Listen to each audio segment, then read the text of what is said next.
Ultra's wormwood, better known by many as the Undying Scourge, opened a gateway to the terraformed landscape of a dirtball, out in backwater space, with a flourish and a flick of his tendril in hand, face set in unwavering determination.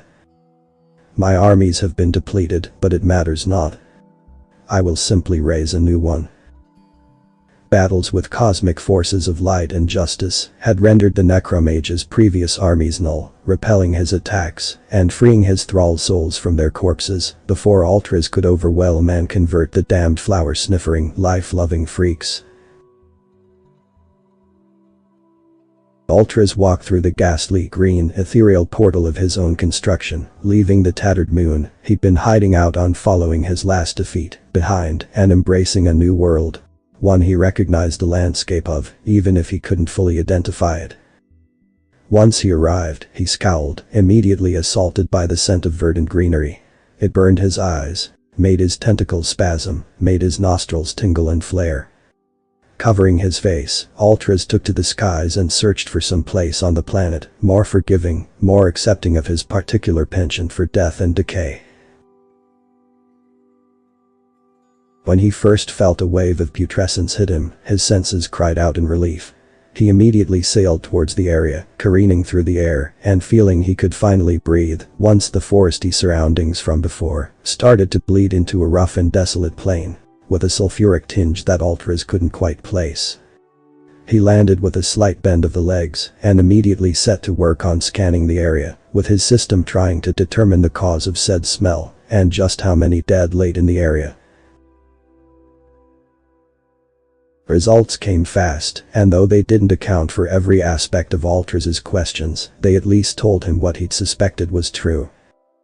And that was that this site was the spot of a long-forgotten battle, that the dead here had lingered for a long time, and that some kind of chemical weaponry was used to great effect in this conflict. If the far-reaching span of dead land was any indication, these spirits would be vengeful.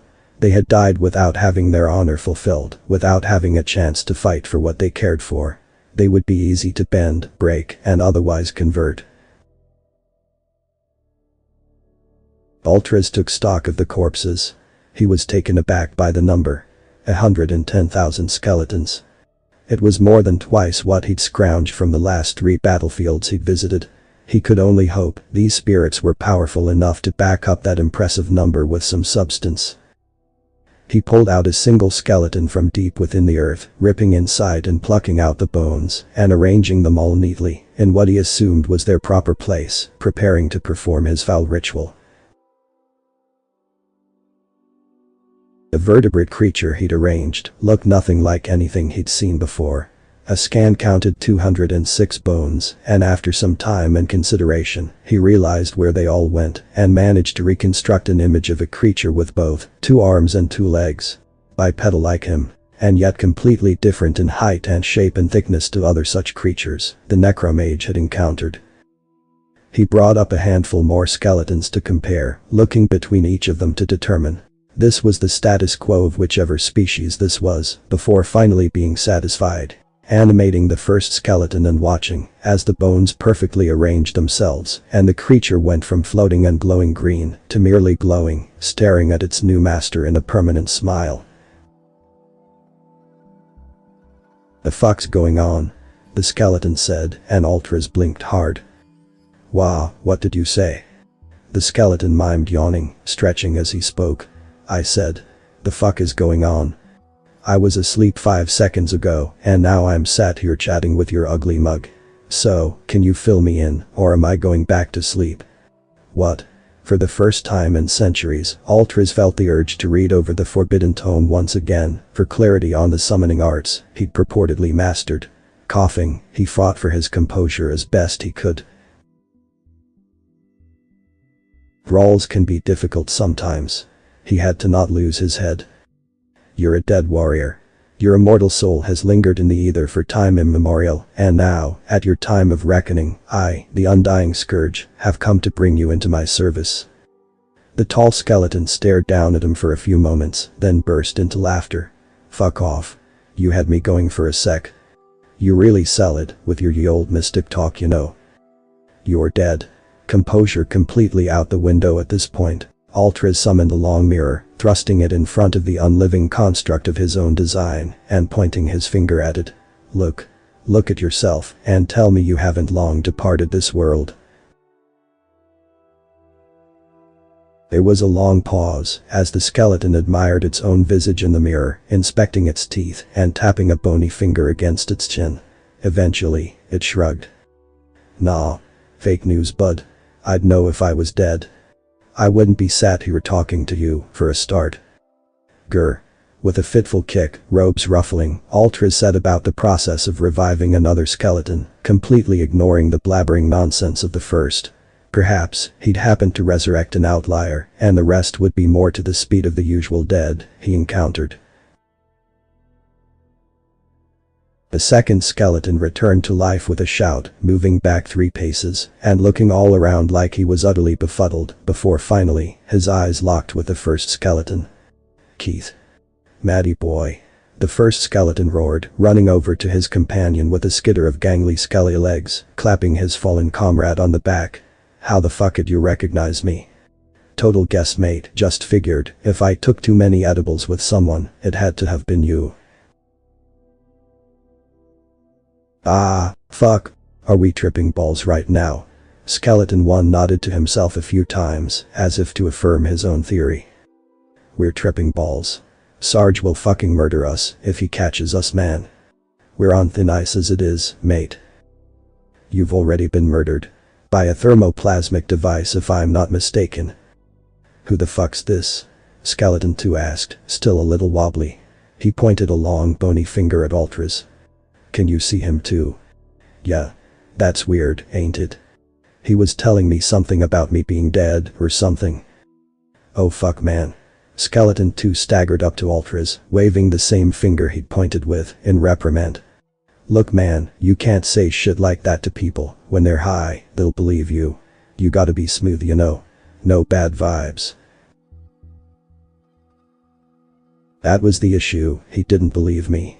Altris wasn't sure why he was trying to reason with these creatures. Previous experience had not prepared him for this eventuality. What will it take for you to believe me? You're in a wasteland surrounded by your 1,000 years dead comrades. Alright, don't shout, yeah. Skeleton 2 continued. Look, just because you're Cthulhu's little cousin or whatever, doesn't mean you get to come in here and fuck with our vibe. Chill a little. Have an Eddie. Altris had no clue what in the world an Eddie was, but he was rather sure that it wasn't going to get him his undead army any sooner. Neither was talking to these two though. Then, when all hope seemed lost, when Altris was about to wipe these two away and try again from scratch, Skeleton 2 piped up, raising his hand to speak. Altris rubbed at his forehead. Yes. Alright, I've just had a consultation with my good friend here and we've come to the conclusion that we're both skeletons. A pause. And that, probably the other stuff you said, was true as well. A light, however faint, in this darkest and most frustrating of encounters. Altris dared to hope. Does that mean you're willing to hear my proposal? Not really. It means we're wondering why the fuck we're skeletons. Altris felt a vein beginning to bulge in his forehead. What? We were dead, yeah. Dead, rotten, in the ground, gone. Skeleton 1 pointed at one of the not yet animated skeletons as example. Like that one. Yes. And it was pretty chill. Like a big sleep. Altris nodded, impatient. And then you woke us up. See the problem? Altris scowled at the pair. Yes. Most certainly I do, now. It wasn't difficult to prepare a suitable spell of subjugation. Many creatures were more willing to serve in death, but to deal with pesky, strong-spirited armies such as this one, a simple means to bind the creatures into service would suffice. As Altris recited the ancient chant, the two skeletons looked at him, as if he were utterly mental.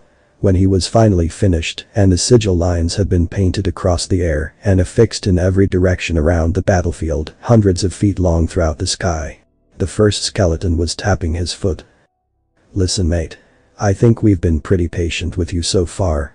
But if we're dead, this is kinda like our new house now. and no one actually invited you. So, if you'd kindly take back our consciousness and fuck off.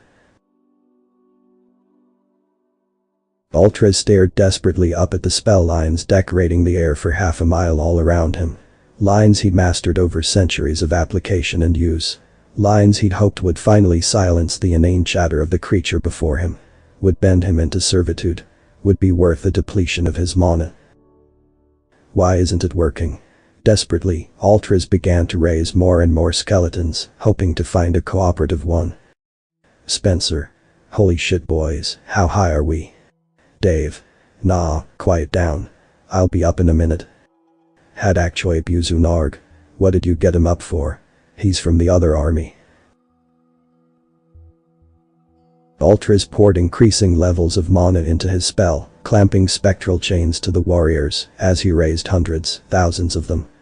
Affixing each chain to his tendrils and using them to pull the warriors closer, to bind them in place, each flourish of his hand and tightening of the spell, a testament to his many years of necromancy, his prowess. You are dead, forgotten souls. You have no will, no place, no power. And you will serve me unto your final death and call me master. For I am the undying scourge, and you are only. Piss off. I am not working with fucking Gary again. You'll have to torture me. Do we get a decent healthcare package? Dental. Fuck me, you ever heard of human rights? Or are those optional where you're from? In the flurry of responses from hundreds of dead warriors, the necromancer caught an unfamiliar word. Only, it was incredibly familiar all the same. It wasn't unfamiliar because he didn't understand it. Only because it was clamped right at the front of the Forbidden Tome, in one of the earliest chapters, in big bold letters. The name of a species he'd never as of yet encountered. Human. That passage went on to describe a race so unsusceptible to magical influence that it literally had zero effect on them. A race capable of rebelling against every command a necromancer dared utter. A race so entirely free from the clutches of magical influence that certain empires had steered clear of their solar system entirely on the grounds that they were deemed unconquerable. And Ultras had managed to stumble onto one of their worlds without realizing the folly. I'll do it if you pay me. I was a lieutenant before I died, so you've got to pay me more. No you weren't, you lying bone bag cunt. You just wanna one-up us. I had a degree in law before I signed up, so they made me an officer. Okay, name 10 laws. Ultras opened another portal and left, at some point during that exchange, one of many that were currently taking place on the battlefield that the incredibly mana-intensive resurrection spell was still tearing through. Well, that was a total fucking waste of time. Fucking humans. Ultras sighed, staring through his dreary lair. Being a necromancer sucked. He'd only done it because he had really terrible hay fever and dead shit didn't make him sneeze.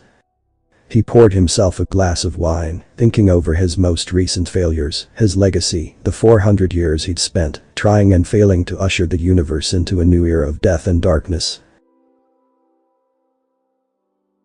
He concluded that he'd gotten a little high-strung lately. Perhaps a bit lonely too. Ultras probably did need to chill. Maybe instead of rebuilding his army of the dead, he'd go find out what an Eddy was next. There was always a chance he could pay the dead earthlings with them. Author's name and the link to original text is in the description. Consider tapping the thumbs up and pressing the subscribe button if you enjoyed this video.